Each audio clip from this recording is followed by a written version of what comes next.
नमस्कार। एक मुलाकात कार्यक्रम में आप सभी दर्शकों का हार्दिक स्वागत है। लीजिए आज आपकी मुलाकात राजस्थान प्रगतिशील संस्थान के अध्यक्ष श्रीमान राजेंद्र जी चेतीवाल जी से करवाते हैं। चेतीवाल जी, हमारे यूट्यूब चैनल न्यूज़ अभी तक ब्रजेश जयपुर में आपका एक बार फिर से स्वागत है। बहुत बहुत धन्यवाद ब्रजेश नावरिया जी, बहुत बहुत धन्यवाद आपका। जो राजस्थान प्रगतिशील संस्थान है, इसकी स्थापना दिवस के उपलक्ष्य में मैं सबसे पहले आपसे ये जानना चाहूँगा कि कोई भी अगर संस्था बनती है तो उसका पहले उद्देश्य होता है कि इस वजह से ये बनाई जाती है। तो मैं सबसे पहले कार्यक्रम की शुरुआत करने से पहले आपसे यही जानूँगा कि क्या आपका उद्देश्य था जो आपने इस संस्था को बनाया? जी हाँ ब्रजेश जी, निश्चित तौर पे हमारा भी एक बहुत बड़ा उद्देश्य रहा है। और चूँकि जिस समय इस संस्था का शुरुआत की गई थी, उससे पहले मुझे कोई भी आभास नहीं था कि भविष्य में जाकर के इस तरह का वट वृक्ष तैयार हो जाएगा। जी। मैं आकाशवाणी जोधपुर के अंदर कार्यरत था। वहाँ मैंने देखा कि विभिन्न समाज के लोगों द्वारा बहुत सुंदर संस्थाएं बनाई गई है। उन संस्थाओं ने जिस स्तर पर जो काम किया जा रहा था, तो वहाँ हमारे भी अपने समाज के बहुत से ऐसे बुद्धिजीवी थे जो संस्थाओं का निर्माण करके और समाज विकास में अपनी अहम भागीदारी निभा रहे थे। जी हाँ, बस उनकी देखा देखी के अंदर मैंने भी मेरे गांव सूरजगढ़ के अंदर और गांव के लोगों को इकट्ठा किया। ये बात है तकरीबन 2008 की। जी। तो 2008 में जब मैंने गांव में मेरे घर पर लोगों को इकट्ठा किया, हमारी मीटिंग हुई, चर्चा चली। उन सब लोगों ने फिर कहा कि आप अगली दीपावली पे समाज के बहुत सारे बुद्धिजीवी आ जाएंगे, जिसमें कुछ लोगों के नाम उन्होंने बताए, और तब आप एक बार मीटिंग दोबारा करना, फिर उसके बाद में अपन लोग मीटिंग कर लेंगे, संस्था बना लेंगे। जी। ये बहुत ही विचित्र बात थी कि 2008 निकल गया, फिर 2009 के अंदर फिर दोबारा मैं जोधपुर से वापस सूरजगढ़ आया। वहाँ आकर के समाज के लोगों को इकट्ठा किया। तो वहाँ ये निर्णय हुआ कि हम जिन जिन लोगों की प्रतीक्षा कर रहे थे, आने का इंतज़ार कर रहे थे, वो लोग नहीं पहुँच पाए। और उन लोगों ने लास्ट में मुझे यही कहा कि भाई जो तुम कर लोगे हम तुम्हारे साथ हैं। राजेंद्र इस तरह जी, से मैं एक बात यहाँ से और आपसे जानना चाहूँगा। जी 2008 से 2009 में आप प्रवेश कर चुके, जी जी जी लेकिन तब तक समिति नहीं बनी। नहीं बनी थी। तो कहीं आपको ऐसा नहीं लगता कि जब कोई समाज के अंदर कोई आदमी एक अच्छी पहल करता है जी तो लोग उसके साथ नहीं लग पाते हैं?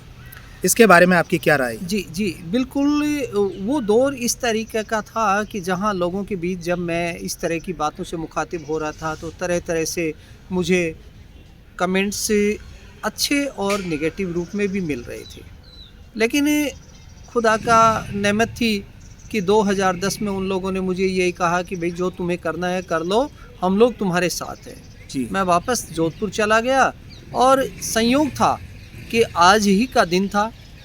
मैं बैठा था और बैठे बैठे ही मैंने यही देखा कि आज क्रिसमस डे है, 25 दिसंबर है। क्यों ना आज ही मैं एक ऐसी नींव रख दूं जहां एक आगे की कल्पना हम कर सकें, समाज का विकास कर सकें। तो बस यही था कि 25 दिसंबर 2010 को मेरे द्वारा सिर्फ अपने ही क्वार्टर में बैठ करके और एक संस्था रूपी मार्ग मेरे द्वारा प्रशस्त किया और इस संस्था का मैंने निर्माण किया।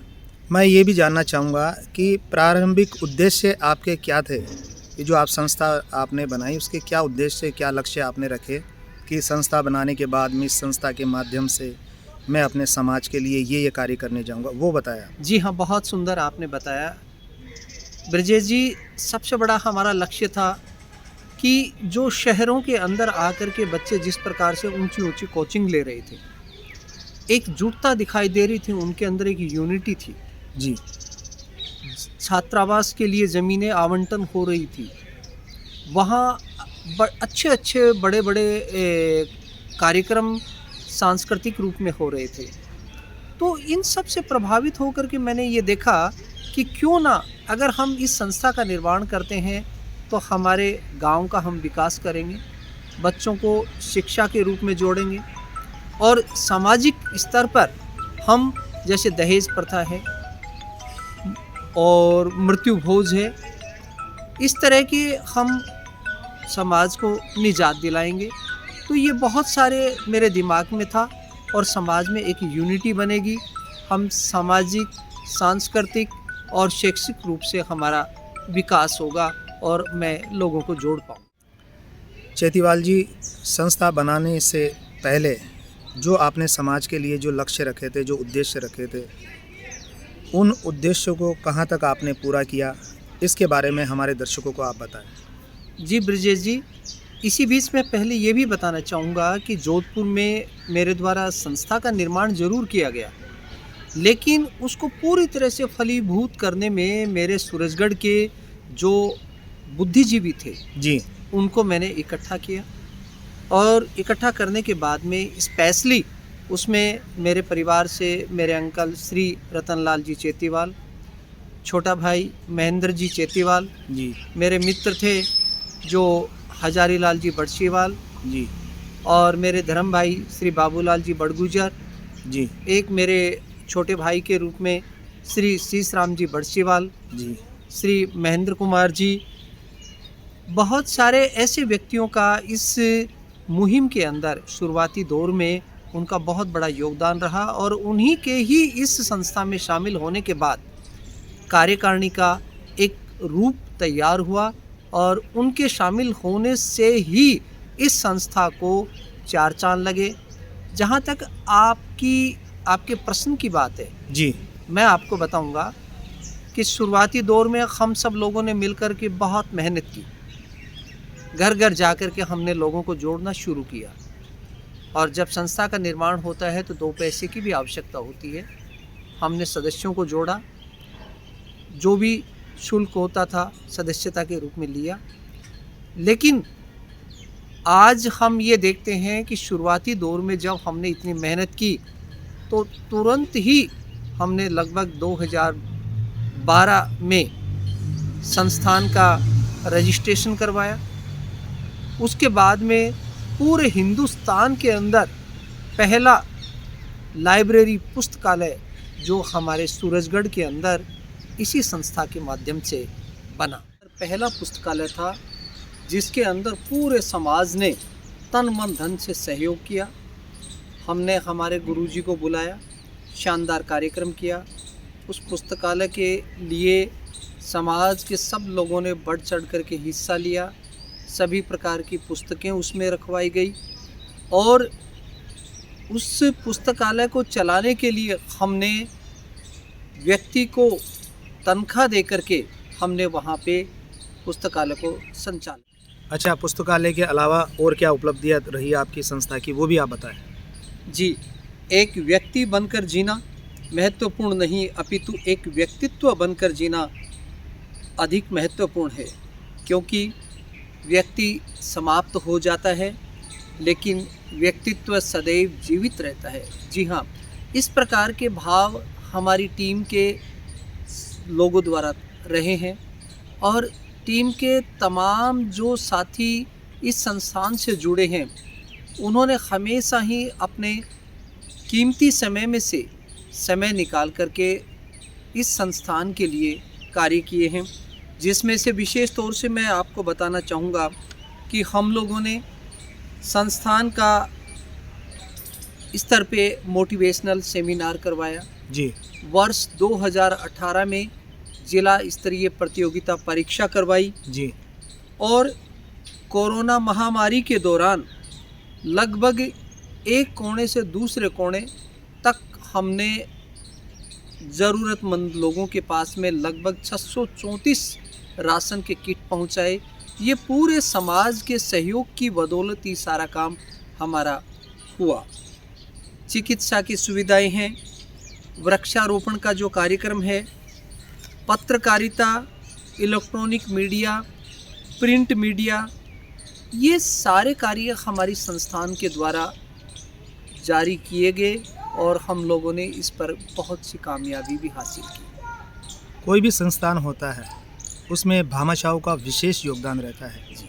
ऐसे में आप संस्थान के लिए आपके जो भी भामाशाह हैं जिन्होंने आपकी संस्था के लिए धन उपलब्ध करवाया है, ऐसे में उन लोगों को आप क्या कहना चाहेंगे? जी हाँ, मैं आप सबको एक बात बताना चाहता हूँ कि हर सपने को अपनी आँखों में रखा, हर मंजिल को हमने अपनी निगाहों में रखा।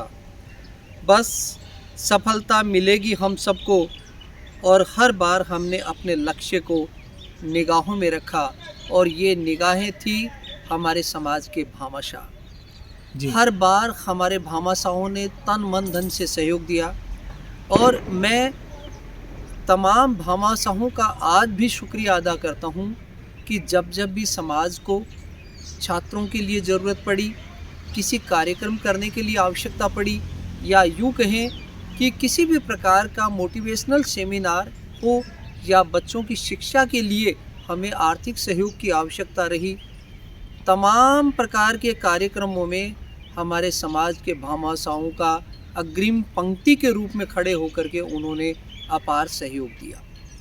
जी, बहुत बहुत धन्यवाद जो आप अपनी संस्था के माध्यम से इतने अच्छे अच्छे कार्य आप कर रहे हैं। अभी वर्तमान के अंदर आपका क्या लक्ष्य है इस संस्था के माध्यम से और आगे कुछ करने का?